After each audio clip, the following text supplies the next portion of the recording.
Happy Monday, and thank you for checking out the Sportsline Podcast here on the CHCH multimedia platform. I'm Bubba O'Neil.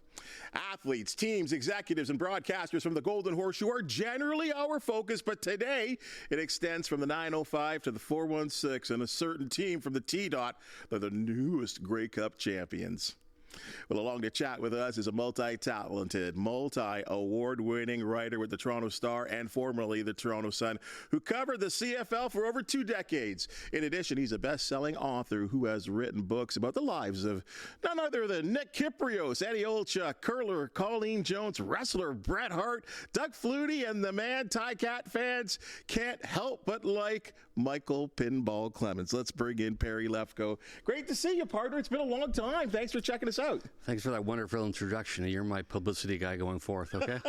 Well, you know, I gotta have a multi-talented. I think that's kind of what we have to be in media nowadays. Kind of like yourself. You're doing all kinds of things. I know I actually met you. I'm thinking back to those early 90 days when I started covering the league for Sportsnet, and you were doing the Argos in Mississauga back in those days. Yeah, I loved it. You know, I think the CFL is the greatest league in terms of the relationship you have with the players and management. I mean, I did a little bit of NFL stuff. It's nothing like that. You develop relationships with the players, and there's still a lot of guys I talk to, even though I've long since, left the CFL. Well, and with the Argonauts there back in those days, I look at them, and they were a winning franchise that keep dropping in with Grey Cups, and we kind of see that right now. They just keep rolling. I think the only unfortunate part, and it's now as it was then, is they don't get the reception. They don't get the coverage. This is a team that's consistently won championships in Toronto, and, a lot of teams in Toronto haven't won championships. It just seems that they're there, but they're not really there in terms of public either awareness or, public reception. I was happy for them, and I say that as a Hamilton broadcaster. There were just multi-stories that were going on. First of all, before we kind of get into the game, and you've covered the Grey Cup on several occasions, it really is Canadian at its best, isn't it? I think it's great. I remember one time when it was Vancouver and the horse come in. Every year they bring in a horse into the lobby, and I'm thinking, wow, this is different. And yet you see it. You see the fans coming from across the different, the cities of the Canadian Football League embracing it. It is this one great big party. My only, thoughts about that is it's just that 1 week where everything converges on the game, and the game usually sells the game, but what happens afterwards? That's always the question that we actually talk about when it comes to the Grey Cup. Now, what did you actually think about this game itself? Well, that was a great game. The greatest thing about sports is it's the ultimate reality show. It's something that happens that you don't expect. It's, Nick Arbuckle, becoming the player of the game after his career was almost over. You see, a quarterback for the other team cutting his finger, and he's got to, get it stitched up, wear a glove, and this is crazy, right? You see the feature back for the Winnipeg Blue Bombers basically not even being that much of an impact in the game. You look at a team that's made it to the Grey Cup 5 years in a row. That should be a dynasty, but they've lost the last 3. So collectively, when you take the Grey Cup, you expect things that you don't expect, and then you say, man, that is a great game. But like I said before, what happens afterwards? How do we retain that enthusiasm? What about the presentation of the game? Your thoughts about that?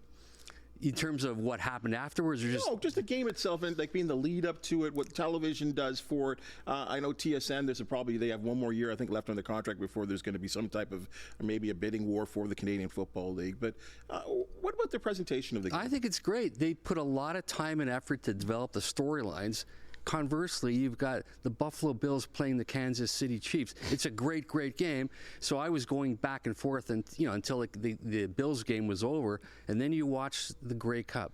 And like I said, from start as it's developing, the scoring isn't what you think it's going to be, and all of a sudden the script completely changed, and the Argonauts dominate the game. It certainly worked out that way, and I think what I was really impressed with, and I know his name gets brought up a lot in CFL circles, is Amar Doman, the owner of the BC Lions, and what's happened to that franchise. And I think you have covered, and I know I have seen games, Grey Cup games in that building that weren't sold out, where there were tons of empty seats, and I thought the crowd was very live in that contest. I've been in that stadium. It is loud because, the sound reverberates off the roof.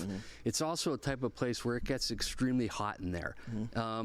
I like it. It's great. You're covering it indoors. BC, Vancouver, a great place to watch it. I think the owner's done a really good job. He's trying to build it up from grassroots. And I think the one thing I'll say about Randy Ambrosie, he's tried to bring in new owners. And he's done that. He did that very successfully. So it's not a question of like, there's not owners that are willing to commit to the game. I think the problem is there's just too many changes. You got commissioners are being changed routinely. Owners are being changed routinely. Sometimes teams like to go after a star player that doesn't develop. Look at, Hamilton with Bo Levi Mitchell and the ups and downs with him. He's on there's so many different intricacies of the CFL that do not apply to the NFL. And I don't think the two should ever be compared. They're not. It's like Formula One racing versus NASCAR. Yeah. They're both car racing, but they're not the same. So if you like the CFL, that's great. If you like the NFL, that's great. But one doesn't have to take a precedence over the other in terms of which one do I like better.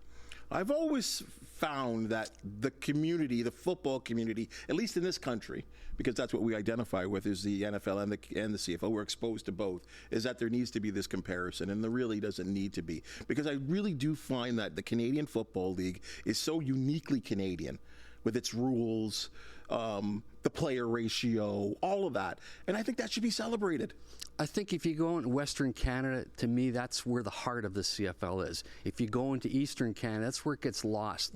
Maybe because of the proximity geographically to the NFL, or maybe Toronto and Montreal, they expect bigger things or bigger cities. But when you go into the Western cities, you go to the Grey Cup, that's where you really see the Rough Rider fans out in full bloom, like the costumes that they wear. And it's something really to appreciate, but sometimes the CFL gets lost in the bigger markets, and it just didn't happen today. This has been going on for quite some time now. I'm glad you said this, because this is where I get all messed up, is because the television ratings don't tell me that in Southern Ontario. People are watching the Canadian Football League. They're not always showing up to the stadiums. They're not always talking about them on the radio shows or the TV news, the local TV news, especially in Toronto.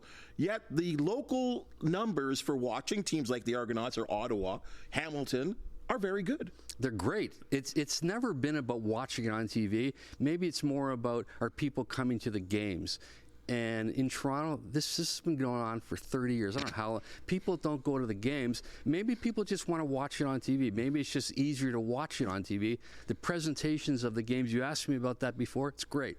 Everything you want, you'll know by the game. But sometimes it's like, I don't want to watch the CFL, whatever reason. I can't sell somebody on the CFL right now. If you don't want to go to the game, if you don't want to watch it, I'm not going to try and sell you on it. And that's the problem with the CFL. It can't continuously have to, attract new viewers. Either you're going to want to go to the games, you're going to watch it on TV, or you're not.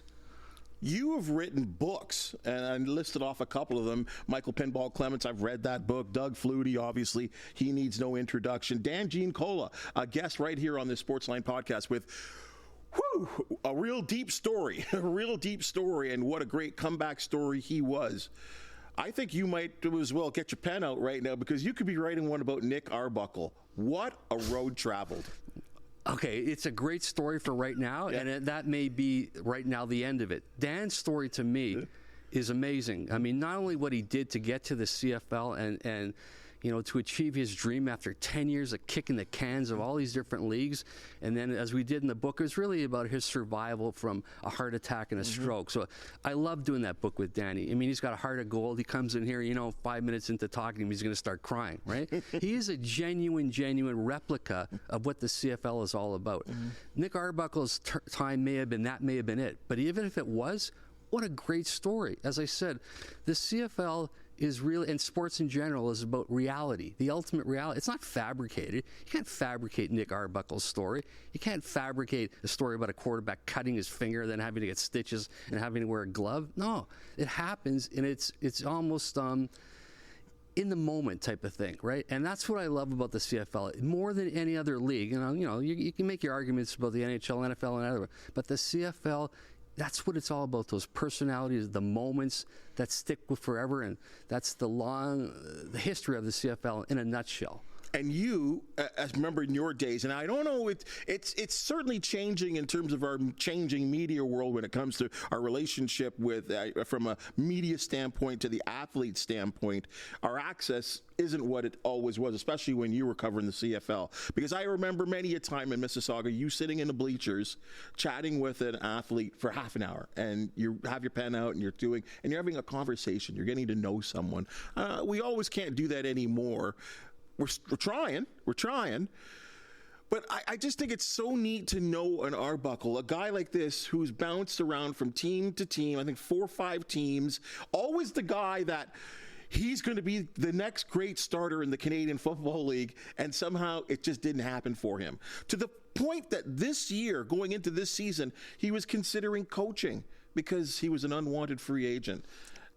Amazing story. It is, and if you go back further, there's Chad Kelly, the No Sunshine League Player of the Year before that, and has a really bad game in the playoffs. Comes back, and something happened off the field. He's suspended for 9 games. He starts to come back. You think he's going to lead them to the Grey Cup. He gets hurt, a fluke injury, and again, that's the reality of sports. There's Nick Arbuckle. All of a sudden, he's thrown into becoming the starter. Ryan Dinwiddie said he had total confidence in him. Ryan Dinwiddie called a very good game yesterday. There was a lot of misdirections of things that Nick Arbuckle had to be able to process very quickly, and he did. I mean, you're looking for, when's he going to throw an interception? When's he going to fumble? For the most part, I think he was in control of the game. And, the defense is one of the best, arguably the best. Middle linebacker is an amazing story. He's at Winston McManus. I may have botched his first name, but great player. And they started to play really well as soon as he came back from six games on the injured list. Mm-hmm. Here's the crazy thing on the other side of the coin. We talk about the Winnipeg Blue Bombers, and this was supposed to be a dynasty sealer, that they would win possibly their 3rd Grey Cup in 5 years.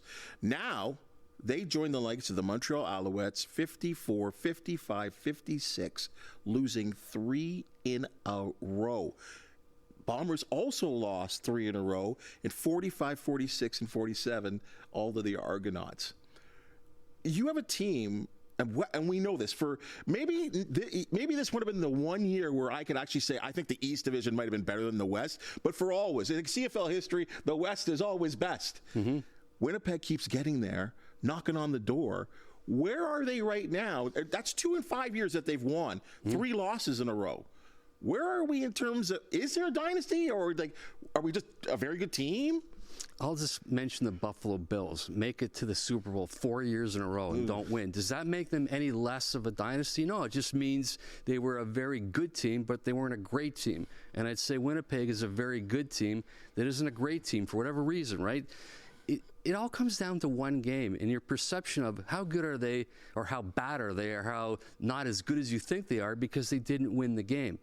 Winnipeg is a very well-run team. Mike O'Shea, when I covered Mike O'Shea, you could see he was the type of person that would become a future head coach. Very, very passionate, very articulate, and very knowledgeable about the game. It just so happens, the last 3 years, for whatever reasons, that wasn't their time, but I still think they're a very good organization. Because you look at the Bills, I'm glad you brought the Bills comparison, because it's interesting to me because you're right. Maybe they weren't the best teams on that day, but the fact that era of teams that went to 4 straight Super Bowl, I believe, have 7 guys in the Hall of Fame, right? Mm-hmm. So they were Bombers, and you could pick apart their roster over the last 5 years, and there are guys that are going to the Hall of Fame, the left tackle, Collaros, and Collaros struggled. I mean, yes, I'm going to agree with you. To the 3rd quarter, he busts up his hand, had to leave the game. What happened to him? He hasn't thrown a touchdown pass now in 3 straight Grey Cups. And when you compare the 2 quarterbacks and what Arbuckle did based on limited experience and limited opportunity, and you look what Zach did there in terms of his statistics, they don't even compare. But the game before that, I think he threw 4 touchdown passes. Again, things change. The script isn't preordained. Things happen. And again, if he hadn't suffered the cut on his finger, would he have gone on and been better than he was? I say it really was somehow or another Brady Oliveira wasn't used as effectively as he is really the key to the 13 touches in the entire game. Yeah, he didn't get 100 yards. He had like one big play. I think when he's used effectively, he's the difference. But for whatever reason, the Argonauts were able to take advantage of mistakes. There was the mistake when, there was the fumble and a Winnipeg player pushes an Argonaut. Oh. How often do you see that play called? Yeah. Very rarely. I think Winnipeg, they imploded. And, it happens, right? But it just so happened that they imploded in the one game. You don't get a second chance. If we can go back to Arbuckle a little bit, I think one of the joke things everyone's talking about, it's funny how things get picked apart and talked about. You were covering the league for a long time too, and me too. I don't remember an MVP trophy being this big. You know what? What was that? To be honest with you, that's an embarrassment. I mean, I've won an awards that were similar to that for lesser things. You would think they'd have a gigantic trophy. Now, I don't know if this was new this year. It just seems so startling that's it. That's what they got, and the guys are looking at it like, I thought, you know what? You're on the main stage. People are seeing this, and you have a little tiny trophy like that. I think that was a mistake. It was tailor-made for his daughter. Like, it clearly was for his daughter. Yeah, I think even the daughter's looking at it like, what is that? Look at his face. I mean, he's very proud and rightfully so, but wouldn't it have been really, really impressive to have a trophy befitting of that? It's not even a trophy. It looks like a little plaque or something like that. Oh, goodness. Let's get to the meat of this, though, and I think this is one of the things that I wanted to really get into it with you in terms of the Argonauts. As I said, that's now 4 titles in the last 12 years. And we talk about the Maple Leafs, the Raptors, the Blue Jays, the attention that they get, and the Argonauts are probably going to have a civic parade gathering at City Hall, and I'm going to guess maybe 5,000 people will be there. I'd be surprised if it's that big. I would say probably closer to 1,000, right? I've been to those receptions before. They're not that big. It just so happens this is downtown Toronto, so people may be near and walk by. But the people that go to it are generally the Argo fans. Like those same 8,000 to 10,000 people that go to the games, they're the ones that are going to be there, and they're the ones that are really going to embrace it because they're so passionate. If you had more of those fans, the Argonauts would be more relevant. But like I said before, you can't convince someone to want to enjoy the Argonauts or go to CFL games. But Perry, here's the one thing, though. You and I were alive for this. I remember when the Bob Obilovich, and I know it's a week going back to like 80 or whatever it was, those teams, they had a ticker tape parade down Yonge Street with 1 million people there. What happened? What was that, 1983? Yeah, 83. Okay. I know it's 83. How many years? This is like... I know, but... That's 41 years ago. But they were relevant there. Everything was relevant based on the fact when the Argonauts were kind of like the only game in town. Then you started to have baseball, basketball. Now you've got a women's hockey league. There's so many things that are going on right now that have changed the relevance of the Argonauts. I don't think they've grown with the times, and maybe through no fault of their own, right? But whatever it is, maybe Toronto just become more excited about the NFL, or maybe the Leafs have become so big that the Argonauts have kind of lost their way. And I'll say one thing: they have a president there, Pinball Clemens. I wrote the book about him. I don't know anybody that's more passionate about the Argonauts than him. People love him. Yeah, but you can't take his enthusiasm and really filter it into every single person in Toronto. He is an anomaly because he's an American that came to Canada, played in the Canadian Football League, embraced the Canadian Football League. He's gone from being a Grey Cup winner as a player, a coach, a manager. It's a phenomenal story in and of itself, but how many times can Pinball Clemens, I call him like the human shield for the Argonauts, how many times can he defend that team or try to promote that team? And everybody loves pinball, but they don't necessarily love the Argos. It's funny because when the Chad Kelly situation really reached its peak in terms of conversation around sports locally at the beginning of training camp, it was pinball out there deflecting, answering questions to the media, and some could argue about some of the things he said, but that would for another discussion. But I don't know. I see a team that has that's won that much, and I look at the Leafs. We're still waiting for, at least in my lifetime, Raptors, glorious in 2019. But that's one title. in 30 years. The Blue Jays, yeah, you got your 2 World Series, but you talk about that was 92, 91. Yeah. That was a long time too. Look at the board. 4 championships in 12 years. Right there, Perry. Right there. Before our very eyes. And then if you don't even include the Grey Cup victories, you're getting to the East Final. I mean, don't people want winners? Well, let's put some context in it. The CFL has 9 teams. Sometimes it's gone down to 8. You're talking about a league that has 32 teams. The Raptors, they made a trade, and they won based on that one trade. It could have worked out the wrong way. We were not for the ball bouncing, in. So that's it. For the rest of Masai Ujiri's life or career, he did something that stands. If you look at the Blue Jays, they're just I can't make sense of what the management is doing. I have no idea. Everyone hates the management. Yeah. They seem to have their own kind of bulletproof vest that that things don't bounce off them, or if they do, they're not affected by it. But still, they sell out the place. I think people like going to the games. I think they've changed they manufactured the stadium. They have this thing with the hot dogs, so you can have 8 million hot dogs, But the bottom line is they don't seem to resonate with the fans. They don't seem. There's I don't know what it is. There's a disconnect between the president and the general manager, or manager, whatever they call it anymore, and the fans. And this whole idea about going after Ohtani, that was never going to happen. You knew whatever they were going to bid, LA was going to bid higher. The Dodgers were going to get him. So this idea now they're going to go after, Soto, right? Are they going to get him? No, there's no way that guy is. You could offer him way more money, but why would he want to come here where they're rebuilding? You don't even know what's going on with the first baseman because he hasn't been signed yet. Why is that taking so long? There's just too many variables. I think Soto's going to stay either with the Yankees or the Mets. Perry, people keep showing up. They're not winning. You're telling me everything that I don't understand. But people don't show up to the Argo games. You have a team here, respectfully, here in Hamilton, right, that do very well in the crowds. I mean, I work some of the games. There's, 24,000, 23,000 people to a game for a team that hasn't won a Grey Cup since 1999. So, and we're talking about a market that are kind of sister markets in Toronto and Hamilton.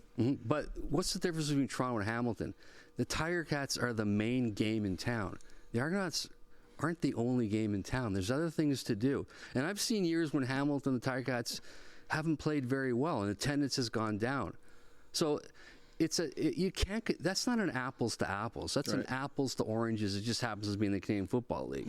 So one of these days, maybe the Tiger Cats will win the Grey Cup, and maybe they won't. They came close 2 years in a row. But you remember it was 1998, 1999, when the Tiger Cats were in the Grey Cup back-to-back years, and they won it that year. And our mutual friend Mike Moriality, the things that happened with Danny Mack and Flutie and all, we remember that.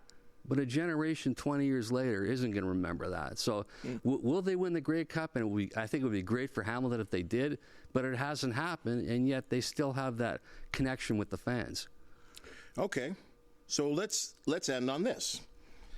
And you wrote this, I thought, a kind of a interesting little piece, I'll just say, on Facebook of all things. And I think you were just expressing your feelings about, because we're in a transition time in the Canadian Football League where Randy Ambrosie has decided to step down after 7 years on the job. He's either stepped down or he was gently pushed aside. Well, and maybe you can get into that, because there's a lot of people asking me the question, and I'm like, well, I don't know how that all worked out. But apparently there was a vote about his new contract. It was there's a 5-4 was the vote in favor of keeping him and renewing his contract, but he decided to step down. That's not a very that wouldn't make me want to stick around. And again, he had a term of 8 years. Yeah. He had this idea about the CFL 2.0. He wanted to grow it to Atlantic Canada. He wanted to grow it globally. He also had COVID that came in there, and the idea about going to the government and saying, we've lost 20 million, 25 million. He had to deal with variables that no other commissioners had to deal with. He did his best, but ultimately there's still some markets that are suffering, so they want a new person in there. You tell me, does the NFL have a new commissioner every 8, 5, 6, 4 years? Does the NHL? No, but the CFL, for whatever reason, decides, we don't like the leader anymore, or he doesn't want to be around anymore, and now you're gonna go backwards. You're gonna have to bring a new guy in. He's gonna have to come in with his ideas. He's gonna have to, get receptance, from all the. It's just that shouldn't happen. There should be one guy. He's the commissioner. What he says goes. But the CFL has 9 markets, and every one of them, they want their market to be the best, to make the most money, and sometimes it just doesn't happen. In terms of the board of governors, okay. Yeah. All right, okay. Well, then fair. So then I'll put the question to you in. What does the next commissioner of the CFL need to do to make it more successful? Honestly, I don't think there's anybody that can do it. How many ideas can you put forward? Every possible idea. The only way you can possibly do it is you have, like, Canadian Elite Basketball League. It's owned by the league, right? In this particular case, you got 9. Why is the Canadian Elite Basketball League doing so well when it just started off? They just seem to have a plan that works. So if you want a new guy coming in there, they're going to have to really turn this thing upside down and come up with something so revolutionary that people are going to say, wow, or people are going to say, okay, they're desperate right now. So I really don't know what a new commissioner. You could put another team in. You could put a team in Atlantic Canada. Where are you going to get the stadium? Where are you going to get the players? It's just going to be diluted. So I just don't know what the answer is. And you and I have talked about some potential candidates, we think, but whoever it is going to have this really dynamic game plan. Do you think it's a matter? And I'll just think of Toronto proper here. Is it just a matter of making it cool? Like, cool, I guess? No, how much more cooler can you make it? You cannot. You want to make the game 4 downs? Do you want to get rid of the rouge? Do you want to have all these little intricacies that you're going to put in there? That's not going to make the game cool. It's just going to make it different. The CFL, the game is cool. It's just not cool to enough people that want to admit, I like the CFL. I want to go to the CFL. No, I'd rather be interested in kind of like the NFL, or I'd want to be interested in the Leafs or whatever, right? There's nothing that can be done now that hasn't already been tried through a multitude of owners, commissioners, presidents, whatever. Everything has been tried.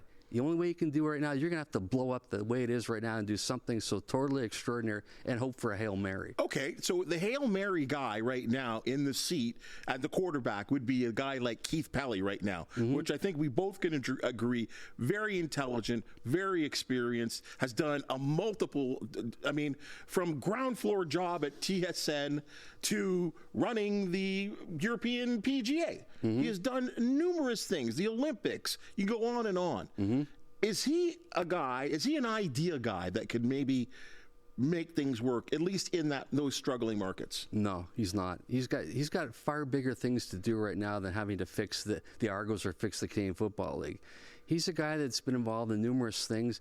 I think it was the first year he was president of the Argonauts, they won the Grey Cup, and they had new owners. But the new owners only lasted, I think, 2 years. Cinnamon Sokolowski. Yeah, I think you and I talked, maybe is it Paul Graham, the outgoing, I don't know what his title is as president of TSN. TSN, CTV, okay. Bell. There's a person I think would be ideal. Obviously knows the Canadian Football League, knows broadcasting. He's run a business. So he would seem to be one of a few candidates we had talked about off air that I think would maybe have some ideas, but you can't reinvent the wheel. It's too late. All you can do is hope to sustain what you have right now and not lose it. Well, we'll soon find out. Are we not going to mention our candidates who we want to dazzle the audience? Feel free. We talked about Mike Morreale, the obvious one, what he's done with the Canadian Elite Basketball League. Sure, okay. I don't think he's going to want to do it. I don't think so. You mentioned Peter Diakowski. We both know he's a great guy. He's a very smart guy. He conducts himself very well. He's got a business background, former CFL player, worked with the Players Association. He'd be a good candidate, I think. So, Sandy Annunziata, a former politician, very, very smart guy. He's been he's done some work, in the Fort Erie where he lives. It's like there's no shortage of candidates out there, but what does that candidate have in terms of, here is my plan. This is going to be the plan that's going to work for everybody. It may not. Like I said, I hope the CFL lives for 1,000,000 years. I just don't know whether they can build the audience to what it was, because I think that Argonaut ship has passed. The CFL, that ship has passed. But if you want the CFL and you want to go to it, you want to watch it on TV, great. But how they can maintain that enthusiasm, you can't go back in time. That's my only concern. There's something that was lost along the way. Okay, boy, it's like we're beating a dead horse. I know, at least I am here, but because there's things that just keep coming to my brain here, right? We were struggling. The CFL was struggling 5 years ago in Vancouver. You get an owner by the name of Omar Doman that's come in there, and he's done some really cool things. LL Cool J's playing the opening. Like, the place is sold out. First time BC place sells out in a decade. Okay? Montreal. Pierre Pelladel, right, is coming there and running, now owning the Montreal Alouettes. I mean, that East Final sold out. It was a beautiful atmosphere. Those stupid horns that they have in Montreal. That's the first thing I'd be getting rid of, okay? That's annoying. But it's uniquely Montreal, though. Yes. It's wonderful, though, right? It's as annoying as ever, but it is Montreal. Those are markets that are, they win the Grey Cup last year, right? And they play up the French-Canadian thing. We get no respect. But the play, it's rocking. It's moving. Those are two central markets that were struggling. Big cities in Canada, right? So why can't there be someone in Toronto that does the same thing? Well, they've done everything possible. And let's also talk about Randy Ambrosie brought in owners. We've got a private owner now for the Edmonton Elks. Yep. I'm still having a hard time saying that. I think they should go back to the previous name. A lot of people He's got a lot of enthusiasm, and that's great. So there's new owners with new ideas, fresh blood. Younger guys. Yeah, but there's also some, owners who've been owners of this league for a long time that are kind of dead set in their ways. So that's why there was a 5-4 a vote, because maybe some owners who've been around a lot longer would say, I've been in this league. I put in a lot of millions and millions of dollars. I think I know what I know about. And again, unless you get that one unless they say, you know what, we're going to give the commissioner total latitude. He will run everything. We'll be the owners, but he makes the decision, which is the case in the NFL, which is the case in the NHL.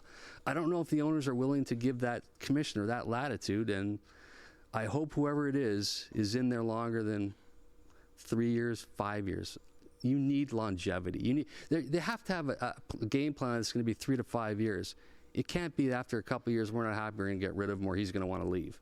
You're right, because you personally, I think you should be the next commissioner. You've got a lot of passion. I do have a lot of passion, but I don't know if I do well with some of those older guys in that room, because you're right.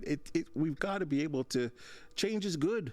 Change is good, and change is good, but not a change if it happens too often. If it happens too often, you're right. You're right. With owners, players, the CFL players, most of them are American. They go home after the off season. We don't see them again. And I don't even know how many, Nick Arbuckle, when he goes back home, will people say, hey, man, you're the guy that won the great story? Will he just be some American guy who came up here and won the Grey Cup? We don't have enough of a relationship, a direct relationship with the Canadian players, the American players. When I grew up, and this is a million years ago, I knew every guy on the Argonauts. I knew I can tell you players on most other teams because I follow it that directly.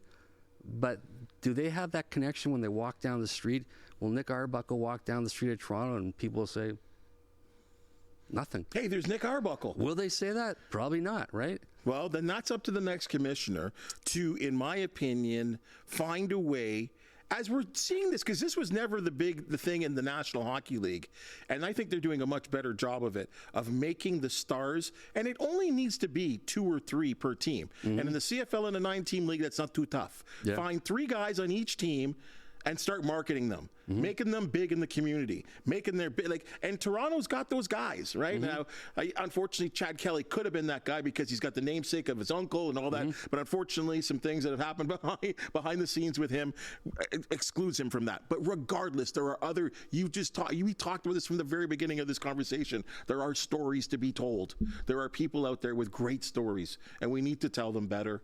And that's up to the next commissioner. So whoever's watching this podcast, who has a passion about Canadian Football League, can do something. Step up. I'm going to give you the job. Adriano Belli, if you're watching this, I want you to be the next commissioner, because I don't know anybody. He played in Hamilton. I don't know anybody who absolutely loves it like Adriano did, right? So let's get someone who has that type of experience in the league, has a name, has business. He's got business experience. Sure, the meatpacking company. You know what? You and I can go on and on, but whoever it is, I wish them the best of luck. Well, Perry, I wish you the best of luck, and I appreciate your time and joining us on the Sportsline Podcast. It's great to talk Canadian football with you. I know, like I said, from my early days watching you operate, obviously sort of a Hamilton guy, you the Toronto guy, and seeing you do your thing and be successful. And, you've done so much, whether it be radio, television, writing books, which I think is just outstanding. And some of these books are just great. The Eddie Olchuk one, wow, what a story wow. Again, another guy that just has got more beyond the story in terms of his hockey career. So you've done a great job of capturing that, and we look forward to you writing, doing a little something about cars now as well, too. I manage the content for a website called thecarmagazine.com. I'm enjoying it a lot. I have an interest in cars, but I'm more interested in people. And I think everyone is interested in car. They want to know about the people who drive the car, the people who sell cars. That's what I'm interested in. And thecarmagazine.com, there's a plug for something I'm doing. I'm happy. We've also got some books in the works, and hopefully I'll be able to announce them in the next few months. You know where to find if you want a little promo. Come find me. Okay, and I'll bring along these people that I'm writing about. There's a lot going on. We'd appreciate it. Thanks for your time, Perry. Thanks a lot for having me. Appreciate it. All right, folks, that's your Sportsline Podcast for the day. And as you've just seen and heard, we love talking sports, especially, as I say, people that have passion for it. If you do know of an athlete, team, or event to promote the Sportsline Podcast, we want to hear from you. Please hit that thumbs up, like, and subscribe button. And if you have something to say, please comment.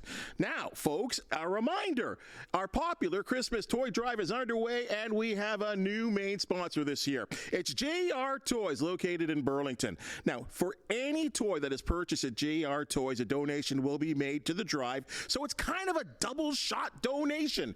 And of course, there is an e-transfer option, as you see on the screen. In addition, believe it or not, hair dryers, curling irons, and body care packs from your local drugstore are in huge demand, so please donate. And with your donation and help, we're going to be helping more folks all over the Hamilton region and Brant County. Folks, for the wonderful people that make the Sportsline Podcast possible on a daily basis, a personal thank you. And we'll see you soon.